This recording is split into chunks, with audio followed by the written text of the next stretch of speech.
대전 유성구에서 국가의 핵심 전산을 관리하는 국가정보자원관리원의 대형 화재가 발생했습니다. 이곳은 정부24, 홈택스, 연금복지 전산망을 한 곳에서 관리하는 뇌와 같은 기관입니다.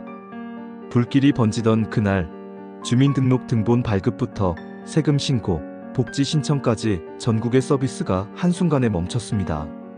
정부는 데이터는 백업돼 있다고 밝혔지만 우리의 개인정보와 행정 시스템이 얼마나 취약한지 모두가 실감한 순간이었습니다. 첫 번째 위험, 개인정보 유출입니다. 대형 화재와 장애 직후를 노린 사칭 전화와 문자 사기가 급증할 수 있습니다. 검찰 금융기관을 사칭한 전화 한 통이 평생 모은 노후 자금을 단숨에 빼앗아갈 수 있습니다. 예방법은 단순합니다. 낯선 번호는 받지 않고 정부민원 안내 110번으로 직접 확인해야 합니다. 두 번째 위험, 행정 서비스 중단입니다.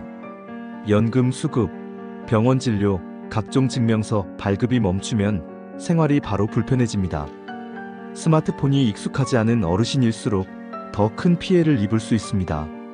지금 바로 가까운 주민센터 위치와 연락처를 메모해두고 직원이 직접 안내하는 대체 발급 방법을 미리 확인해두는 것이 안전합니다. 세 번째 위험, 비상서류 부재입니다. 연금 지급, 병원 접수에 필요한 등본 건강보험 자격증명 등은 전산이 마비되면 발급이 어렵습니다. 중요 서류는 평소에 종이로 출력해 집에 보관하고 가족이 어디에 있는지 함께 알아두세요.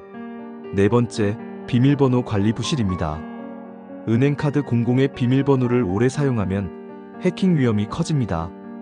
가족과 함께 36개월마다 주기적으로 바꾸고 종이에 안전하게 기록해두면 갑작스러운 사고에도 빠르게 대응할 수 있습니다.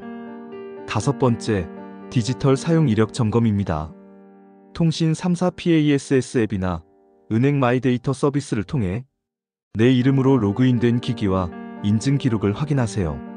스마트폰이 어려우면 자녀나 가까운 가족에게 함께 확인을 부탁하세요. 오늘의 화재는 단순한 사고가 아닙니다. 국가 시스템이 무너질 때 가장 먼저 피해를 입는 것은 디지털에 익숙하지 않은 우리 부모님 세대입니다. 작은 준비가 평생의 재산과 일상을 지키는 가장 확실한 방법입니다. 유튜브 구독과 좋아요를 눌러주세요.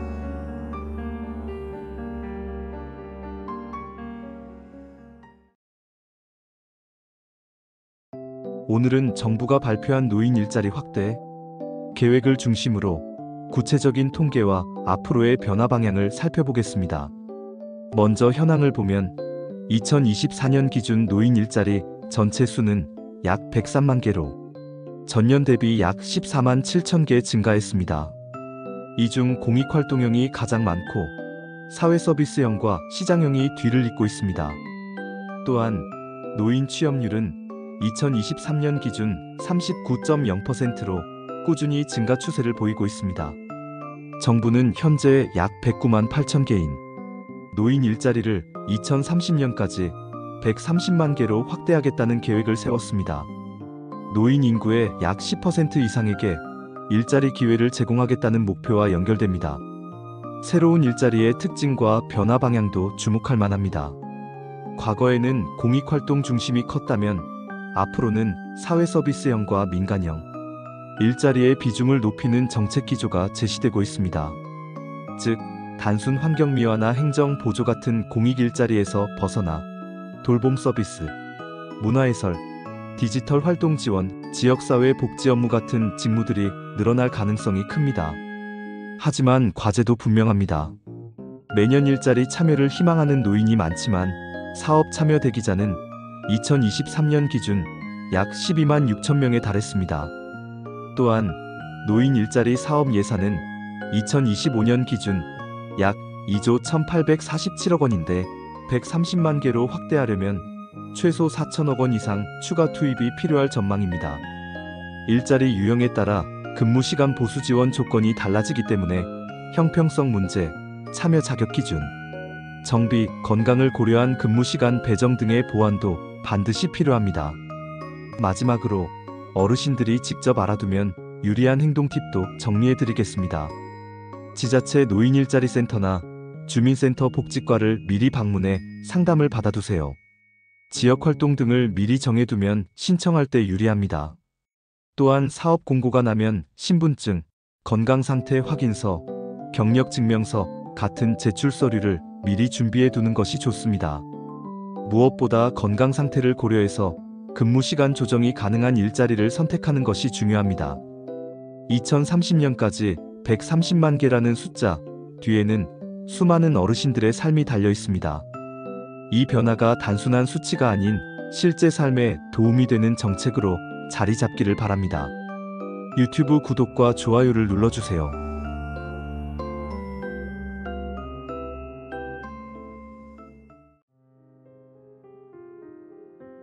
오늘은 최근 사회를 뜨겁게 달구고 있는 중국 무비자 입국 논란과 그에 따른 괴담 확산 소식을 전해드립니다.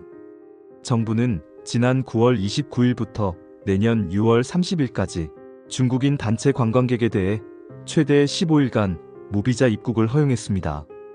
이는 중국이 지난해부터 한국인에 대해 무비자 입국을 허용한 데 대한 상호 호혜 조치인데요. 하지만 발표 직후 온라인에서는 전혀 다른 이야기가 퍼지고 있습니다.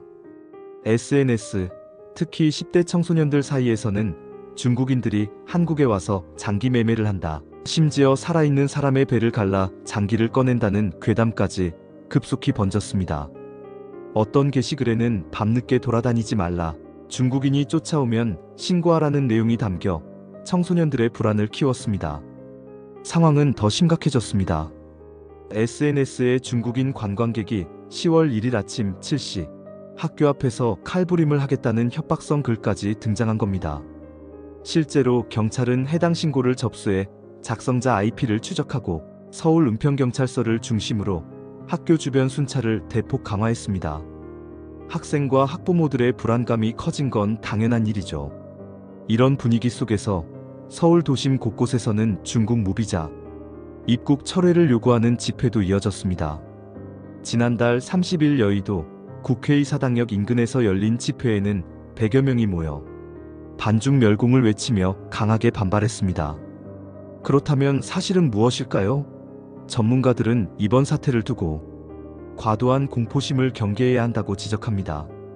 전북대 사회학과 설동훈 교수는 이번 무비자 입국 조치는 중국의 정책에 상응하는 외교적 결정일 뿐 과장된 괴담에 휘둘려서는 안 된다고 말했습니다.